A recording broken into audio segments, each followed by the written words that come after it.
Hello guys, welcome to our YouTube channel that is Bright Beginnings with JS Yadav.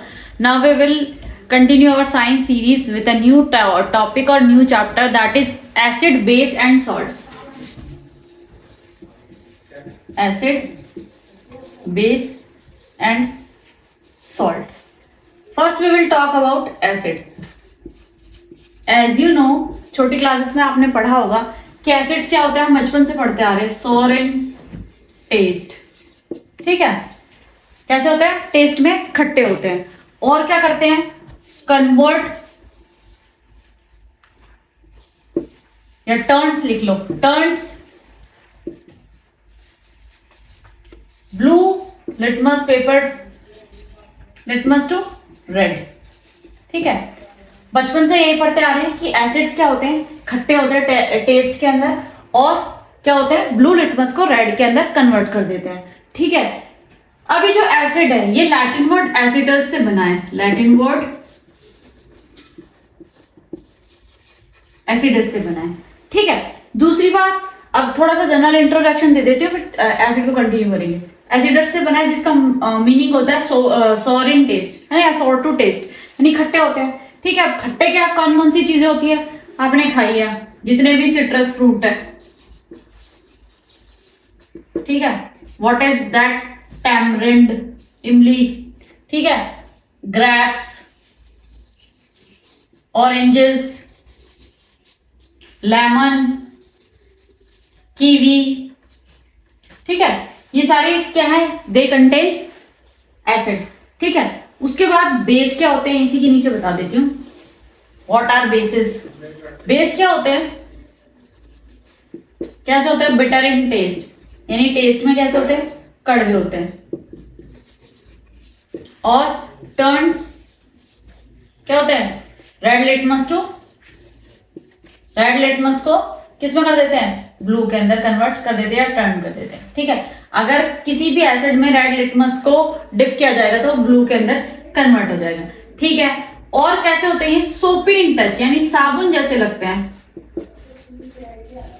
ठीक है, कैसे feel होते हैं? जैसे कि साबुन को आप टच करके, जैसे आपको सोप को टच करके फील होता है, वैसे ही इन्हें टच करने पे फील होता है. ठीक है, ये तो था एसिड बेस, और इनको मिला के क्या बनते हैं? एसिड और बेस की जब रिएक्शन होती है तो इनको मिलके क्या बनते हैं? सॉल्ट्स बनते हैं. वो सॉल्ट्स क्या है, हम एसिड के साथ रिएक्शंस पढ़ेंगे, बेस के साथ पढ़ेंगे, और सॉल्ट को एक अलग से टॉपिक के फॉर्म में पढ़ेंगे. ठीक है, उसके बाद हम बात करें, अगर एसिड्स की बात करें, इससे पहले कुछ और चीजें पढ़ लेते हैं. दूसरी बात, इंडिकेटर्स.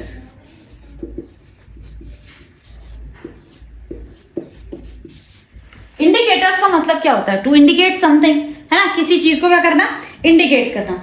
अब देखो, इंडिकेटर्स क्या होता है, किसी भी चीज को इंडिकेट करना, यानी अगर कोई चीज एसिड या बेस उसकी कांटेक्ट में आ रहा है तो वो कुछ ना कुछ अपने अंदर चेंजेस को शो कर रहा है ना, दैट आर कॉल्ड इंडिकेटर्स, है ना. तो कोई भी चीज है जो केमिकली, है ना, एसिड है या बेस है, उस केमिकल के कांटेक्ट में आ रहा है, किसी भी जो सब्सटेंस है उसके कांटेक्ट में आ रहा है, तो वो क्या कर रहा है, अपना कलर चेंज कर रहा है या कुछ चेंजेस शो कर रहा है, उसे हम क्या कहते हैं? इंडिकेटर्स कहते हैं. ठीक है, अब देखो, इंडिकेटर्स जो है वो अगर आप नेचुरल देखो तो सबसे बड़ा है आपका क्या, टर्मरिक, बढ़िया इंडिकेटर.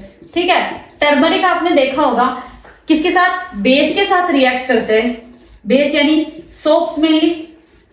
ठीक है, अब इसको ऐसा समझो, जब आप खाना खाते हो तो कई बार क्या होता है, सब्जी के निशान आपके कपड़ों पे, क्लोथ्स पे लग जाते हैं. तो वो क्या होता है, जब वो हल्दी का येलो येलो जो रह जाता है निशान, उसके ऊपर आप जैसे ही साबुन लगाते हो या उसको डिटर्जेंट में डिप करते हो तो वो कैसा होता है, रेडिश ऑरेंज कलर का कन्वर्ट हो जाता है. ठीक है, क्यों? क्योंकि वो किससे, बेस से रिएक्ट करता है और उसको क्या कर देता है, रिमूव कर देता है. तो टर्मरिक क्या है, एक नेचुरल इंडिकेटर है. और नेचुरल इंडिकेटर में बताती हूँ, लिटमस. ठीक है, जो लिटमस पेपर आप पढ़ रहे हो, लिटमस क्या है? Litmus is a lichen. What is it? Lichen. Lichen क्या होता है? लाइकेन जो बनती है एल्गी और फंगस के कॉम्बिनेशन से बनती है. किससे? एल्गी और फंगस के कॉम्बिनेशन से, यानी सिम्बायोटिक रिलेशनशिप बिटवीन एल्गी और फंगस. ठीक है, ये जो लिटमस है ये किस ग्रुप से मिलता है? ये मिलता है थैलोफाइटा. ठीक है, अभी ब्रायोफाइटा, टेरिडोफाइटा, थैलोफाइटा क्या होता है, 9th में बायोडाइवर्सिटी चैप्टर है जो फिलहाल तो कट है, लेकिन मैंने अपनी क्लास में पढ़ाया तो उसमें बताया कि थैलोफाइट्स क्या होते हैं। थैलोफाइट्स के अंदर क्या होता है कि प्लांट का जो इवोल्यूशन है वो लैंड पे स्टार्ट हो जाता है, ठीक है। तो ये है थैलोफाइटा ग्रुप के होते हैं। उसके बाद कुछ जो इंडिकेटर्स होते हैं, ठीक है, जो नेचुरल ऑकरिंग है, नेचुरल और कौन से होते हैं, रेड कैबेज है, बीट रूट है, ये सब नेचुरल इंडिकेटर्स है। उसके अलावा आर्टिफिशियल इंडिकेटर्स कौन से होते हैं, ये होता है मैथिल ऑरेंज, ठीक है। दूसरा कौन सा, फिनोफ्थिलीन, ठीक है। अब यही बता देती हूं, फिनोफ्थिलीन जो है, फिनोफ्थिलीन मेनली बेस से रिएक्ट करता है। किससे रिएक्ट करता है बेटा, बेस से रिएक्ट करता है। बेस से रिएक्ट करते ही एसिड के अंदर तो एक कलर रेस्ट रहता है, लेकिन जैसे ही बेस के अंदर इसे डालोगे तो किस कलर का शो करेगा, ये पिंक कलर में कन्वर्ट हो जाएगा। किस कलर में, पिंक कलर में। तो मेनली क्या है, बेसिक इंडिकेटर है जो कि बेस के साथ रिएक्ट करता है। अगर एसिड में फिनोफ्थिलीन की क्या डाली जाए, ड्रॉप्स डाली जाए, तो it will shows note change, ठीक है। किसी भी टाइप का कोई चेंज शो नहीं करेगा, दैट इज कॉल्ड इंडिकेटर, ठीक है। अब एक और चीज, फिनोफ्थिलीन जब 11th-12th में कोई अगर नॉन मेडिकल या साइंस या मेडिकल लेगा तो वो देखेगा कि हम क्या करते हैं, टाइट्रेशन करते हैं एसिड बेस की, ठीक है। तो प्रेजेंस, बेसिक प्रेजेंस को शो करने के लिए पोटेशियम परमैंगनेट के साथ फिनोफ्थिलीन इंडिकेटर डाला जाता है जो पिंक कलर देता है। तो वो क्या शो करता है, वो यही शो करता है कि वो किसका बेसिक नेचर को शो करता है, ठीक है। उसके अलावा है मैथिल ऑरेंज। मैथिल ऑरेंज जो है वो रेडिश कलर देता है, किसके साथ देता है भाई, एसिड के साथ, ठीक है। उसके अलावा अब अगर इसको एसिड को किसी रेड लिटमस के सॉल्यूशन में डाल दिया जाए तो कोई क्या करेगा, कोई रिएक्शन शो नहीं करेगा। उसके अलावा अगर किसी बेस को ब्लू लिटमस के सॉल्यूशन में डाल दिया जाए तो वो भी कोई भी क्या शो नहीं करेगा, कोई भी चेंज शो नहीं करेगा। तो ये थी कुछ एसिड और बेस की जनरल प्रॉपर्टीज जो आप पढ़ते आ रहे हैं, ठीक है। अब एक और चीज, एसिड के टाइप्स, ठीक है। एसिड जो होते हैं, इंडिकेटर्स के बारे में भी आपको जानना थोड़ा बहुत जरूरी था कि ये चीजें क्या होती है, क्यों होती है, ठीक है। अब एक और चीज देखो, कुछ चीजें क्या होती है, इंडिकेटर्स को ऐसे भी समझ सकते हो कि कुछ चीजें को आप टेस्ट नहीं कर सकते। कैसे बेटा, देखना, आप HCl, H2SO4 यानी सल्फ्यूरिक एसिड, ठीक है, नाइट्रिक एसिड, हाइड्रोक्लोरिक एसिड, इनको अगर टेस्ट कर लो तो ये आपका तो बॉडी मतलब कहीं गिर भी जाए ना बॉडी पे, स्किन पे, तो स्किन को बर्न कर सकते हैं। दूसरी बात, अगर किसी कपड़े पे गिर जाए तो उसका भी कलर क्या कर सकता है, फेड कर सकता है। तो ये इतने स्ट्रांग होते हैं। तो इनकी प्रेजेंस को पता करने के लिए हम इन्हें किसी केमिकल्स के साथ रिएक्ट कराते हैं जो कुछ इंडिकेट करता है, कि आपको कुछ बताता है, यानी सूचना देता है, दैट इज कॉल्ड सूचक, यानी सूचना देते हैं कि आपको इंफॉर्मेशन दे रहे हैं कि दैट इज एसिडिक और बेसिक। तो जो हार्मफुल केमिकल्स है जिन्हें आप टेस्ट नहीं कर सकते, जिन्हें आप टच करके नहीं देख सकते, उनको क्या करते हैं, हम इन इंडिकेटर्स के थ्रू आइडेंटिफाई करते हैं। क्या करते हैं, इन इंडिकेटर्स के थ्रू आइडेंटिफाई करते हैं, ठीक है। अब एसिड्स जो हैं कितने टाइप के होते हैं, देखो, पहला है inorganic acid. Inorganic acid, inorganic acids क्या होते हैं, है ना, those acids which are obtained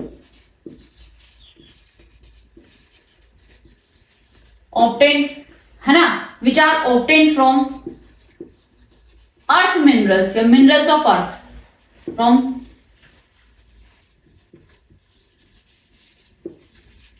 minerals of earth, ठीक है। इन्हें आप आर्टिफिशियली लैब में भी मैन्युफैक्चर कर सकते हो।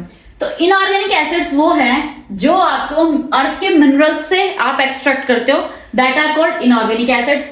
Example HCl, HNO3, H2SO4।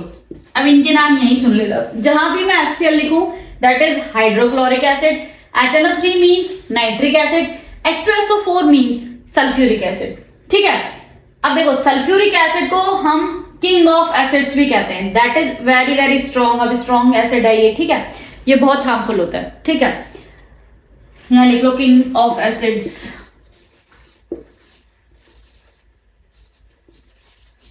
आ गई बात समझ में। उसके बाद जो सेकंड टाइप के एसिड्स होते हैं वो होते हैं ऑर्गेनिक एसिड्स।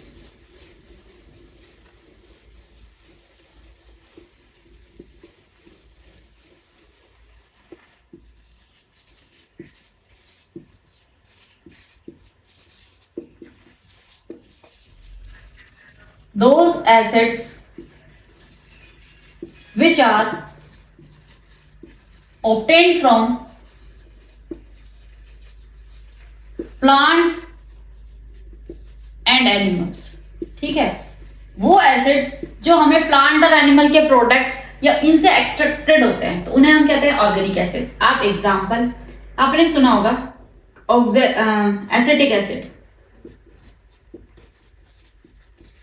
जिसे हम सिरका कहते हैं। ठीक है, कई जगह सी भी लिखा हुआ होता है। विनेगर, ठीक है, और बताओ भाई, टार्टरिक एसिड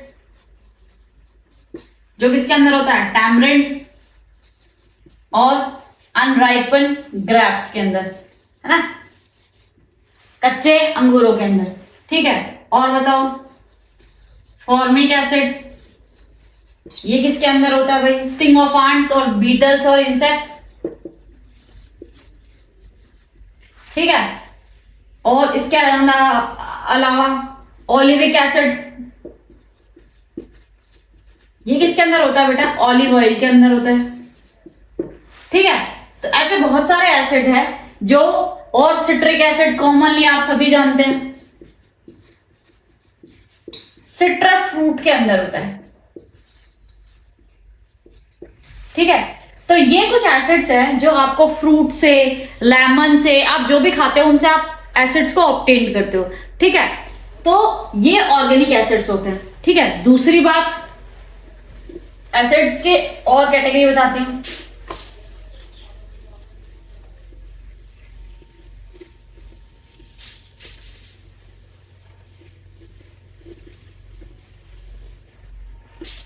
डाइल्यूट और कंसंट्रेटेड, दोनों चीजों को ध्यान से यही समझ लेना। कंसंट्रेटेड क्या होता है पहले ये बताती हूं। ठीक है, those acids which have no or little bit water।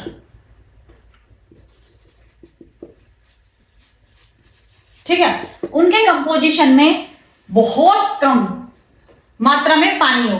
ठीक है, वो कहलाता है कंसंट्रेटेड एसिड, है ना, बिल्कुल ना के बराबर पानी हो या फिर पानी बिल्कुल हो ही नहीं हो तो कहलाते हैं कंसंट्रेटेड। कंसंट्रेटेड के आगे आपने देखा होगा, लैब में जाओगे तो CONC लिखा हुआ होता है। ठीक है, जैसे H2SO4, ठीक है, फिर और HCl, HNO3। ठीक है, उसके अलावा डाइल्यूटेड एसिड वो एसिड होते हैं, those acids which have amount of water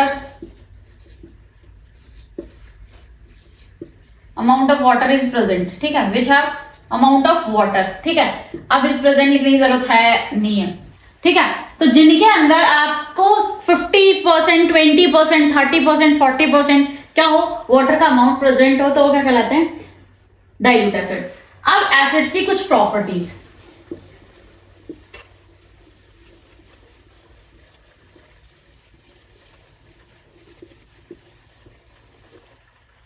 पहले हम पढ़ते हैं फिजिकल प्रॉपर्टीज ऑफ एसिड्स।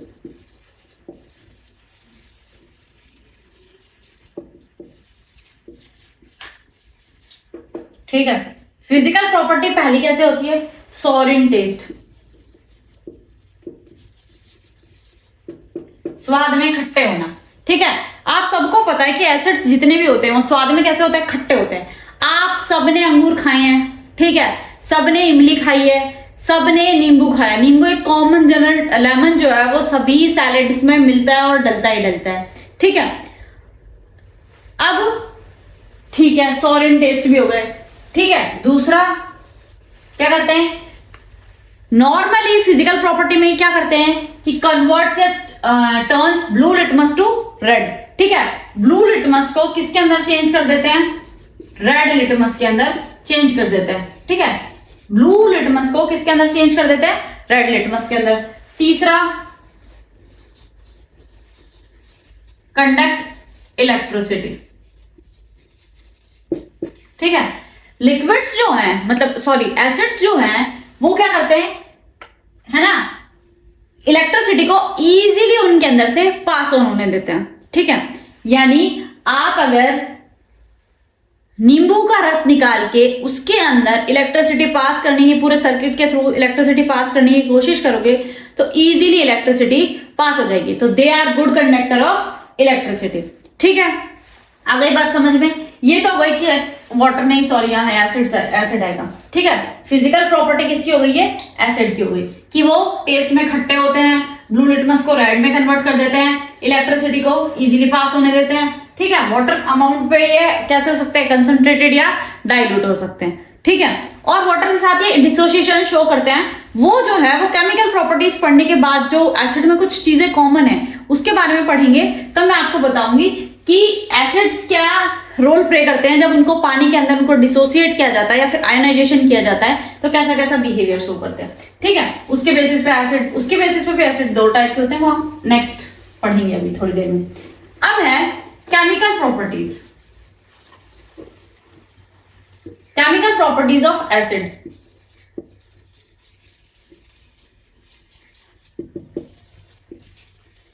अब केमिकल प्रॉपर्टीज ऑफ एसिड में क्या होगा?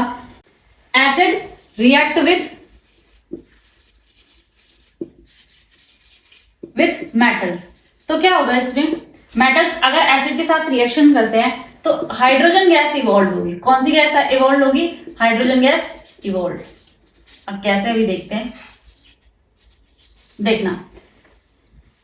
पहले कोई भी एसिड लूं मैं, HCl ले लिया। ठीक है, मेटल लिया, Zn सॉलिडिफाइड है, तो क्या बन जाएगा?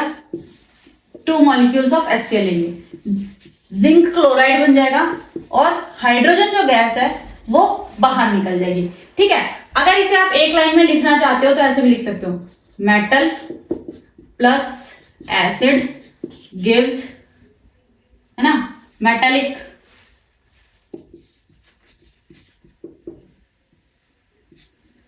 है ना, मेटालिक एसिड और प्लस हाइड्रोजन गैस इवॉल्व हो जाएगी। ठीक है, उसके बाद कोई और एग्जांपल ले लो भाई, H2SO4 लो, तो क्या होगा? Zn से करवाओगे तो ZnSO4 बन जाएगा।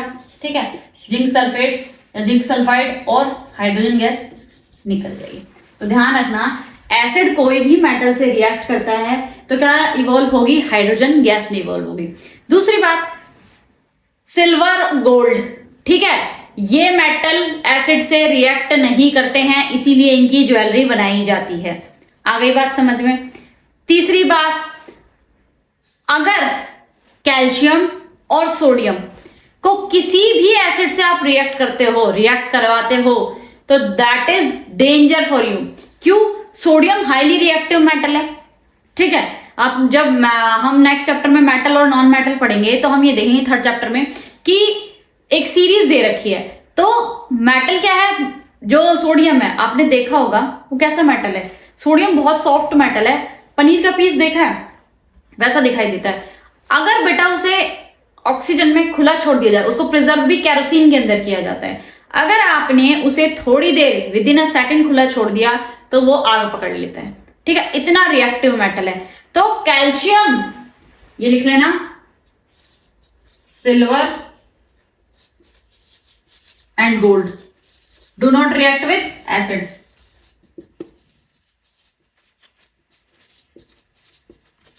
with acids। उसके अलावा क्या है, क्या बताया मैंने अभी, यहाँ ऊपर लिख दो, सोडियम एंड कैल्शियम, ये क्या कर लेते हैं? Violently react with acids.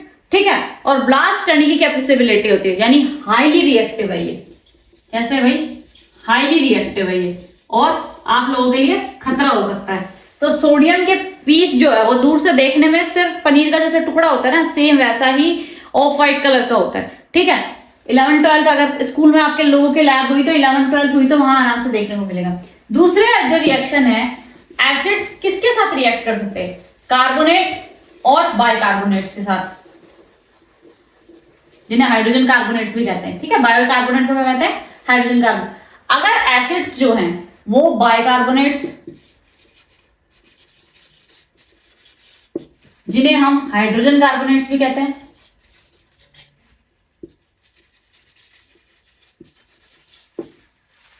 Bicarbonates या फिर हाइड्रोजन कार्बोनेट एंड कार्बोनेट के साथ रिएक्ट करे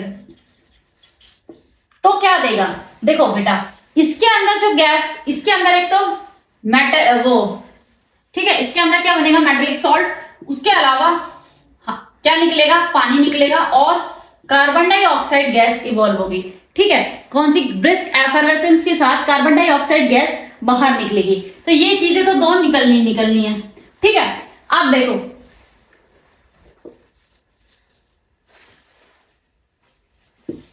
कोई भी एसिड ले लो, कार्बोनेट का फॉर्मूला क्या होता है?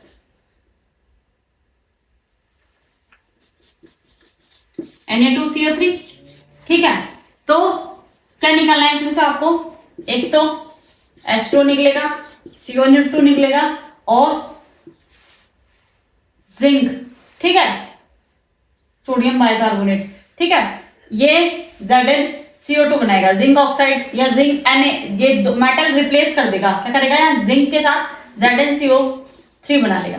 ठीक है, तो क्या होगा? मेटल अगर कोई भी बाइकार्बोनेट, और बाइकार्बोनेट का फॉर्मूला होता है NaHCO3, तो अगर ये इसके साथ रिएक्ट करेगा तो सेम प्रोसेस होगा।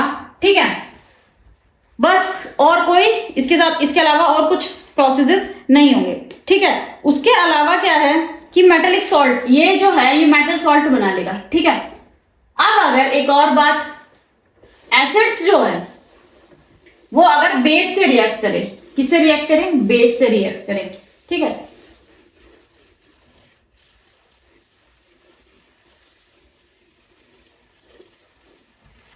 एक रिएक्शन दोनों साथ साथ समझा रही हूं। ठीक है, एसिड्स रिएक्ट विथ बेस। ठीक है, तो क्या होगा? अगर एसिड्स किसी भी बेस के साथ रिएक्ट करेंगे, ठीक है, तो क्या बनेगा? एक तो सॉल्ट बनेगा और एक पानी निकलेगा। क्या होगा बेटा? एक तो सॉल्ट बनेगा और पानी निकलेगा। ठीक है, अगर एसिड और बेस दोनों रिएक्ट करते हैं तो डेफिनेटली, है ना, क्या बनेगा? एक तो सॉल्ट बनेगा और एक क्या बनेगा? पानी भी निकलेगा। ठीक है, क्यों निकलेगा? एसिड आपने सुना है CH3COH। ठीक है, इससे रिएक्ट करा दो तो CH3CONA बन जाएगा, ये बन गया सोडियम का सॉल्ट। ठीक है, और पानी और कार्बन डाइऑक्साइड बाहर निकल जाएगी। तो ये क्या हो रहा है? ये एक सिंपली आप कह सकते हो कि सॉल्ट का फॉर्मेशन हो रहा है। ठीक है, सॉल्ट फॉर्मेशन, और इसे हम न्यूट्रलाइजेशन रिएक्शन भी कहते हैं। क्या कहते हैं? न्यूट्रलाइजेशन रिएक्शन कहते हैं, जिसके अंदर क्या होगा? एसिड और बेस दोनों का इफेक्ट जो है वो क्या हो जाएगा बेटा? न्यूट्रलाइज हो जाएगा। क्या हो जाएगा? न्यूट्रलाइज हो जाएगा।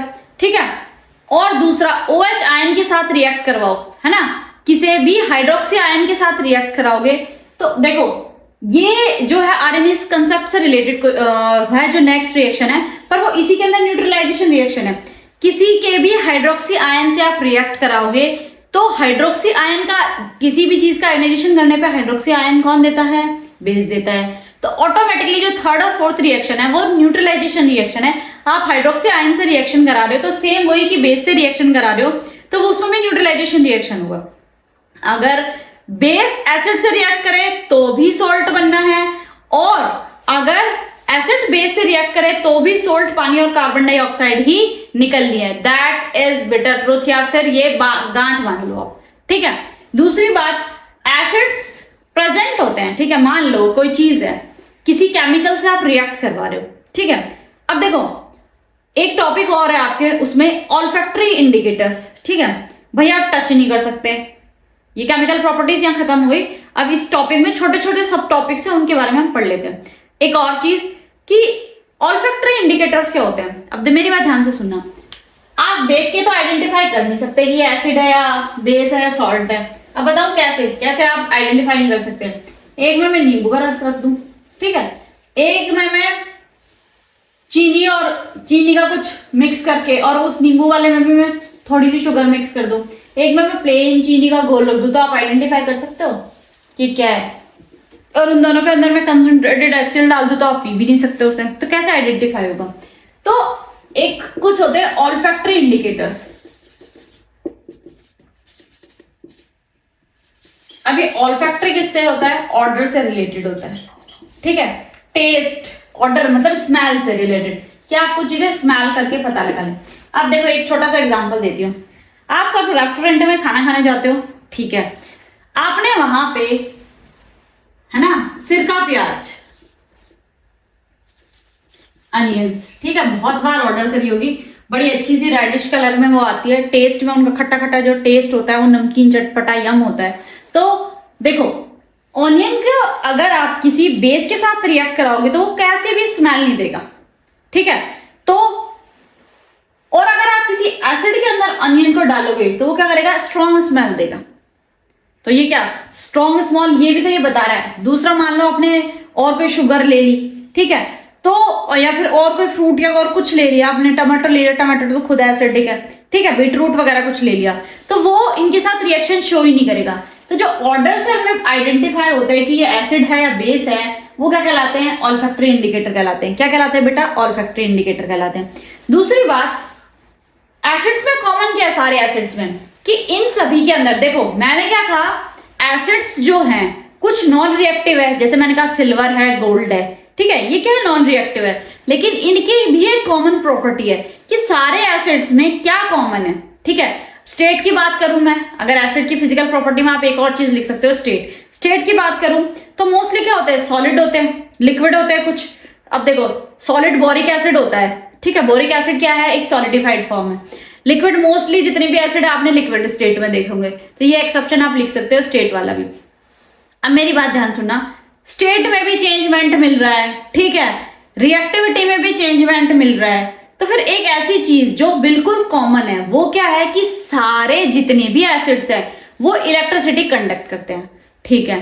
अगर मैं HCl का आयोनाइजेशन करूं, आयोनाइजेशन का मतलब क्या होता है? उसको पानी के साथ मिक्स करूं, ठीक है, पानी के साथ रिएक्ट कराऊं, तो क्या होगा? HCl को अगर पानी के साथ रिएक्ट कराऊं तो क्या होगा? इसमें से H3O आयन बन जाएंगे, ठीक है, H3O प्लस आयन बन जाएंगे, किसके साथ? इनका आयोनाइजेशन हो जाएगा, ठीक है, यानी H प्लस आयन बन जाएंगे और Cl2 जो है वो निकल जाएगी। तो मेरी बात ध्यान से सुनना बेटा, H3O प्लस जो आयन बन रहे हैं ये आप H2SO4 के साथ कर लो, ठीक है मैडम, आप तो H2SO4 के साथ इसके HCl के साथ ही कर रही हो, तो लो भाई, इसमें भी क्या होगा? H3O प्लस आयन बन जाएंगे, सल्फेट जो आयन है वो बाहर निकल जाएंगे। तो क्या है, जितने भी एसिड्स है वो डिसोसिएशन पे क्या देते हैं? H प्लस आयन देते हैं, ठीक है। दूसरी बात, यानी ये तो कंफर्म है कि जो एसिड्स है वो पानी में डिसोसिएशन पे क्या देते हैं? H प्लस आयन देते हैं। तो ये कंसेप्ट क्या है? आर्हेनियस भाई साहब थे, एक साइंटिस्ट थे, उन्होंने एक कंसेप्ट दी थी। उन्होंने क्या कहा कि जितने भी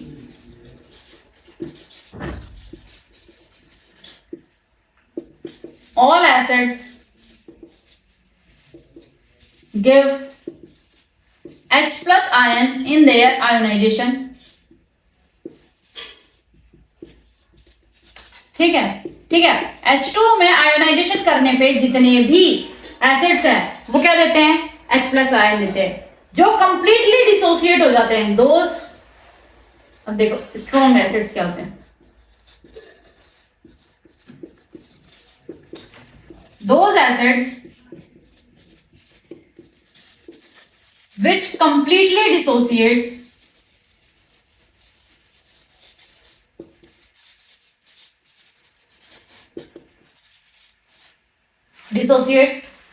in their ionization।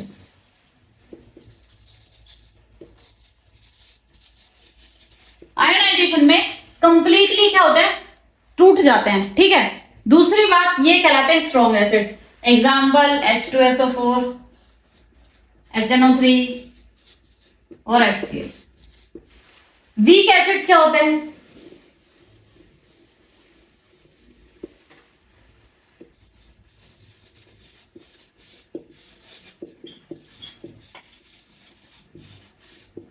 those acids which do not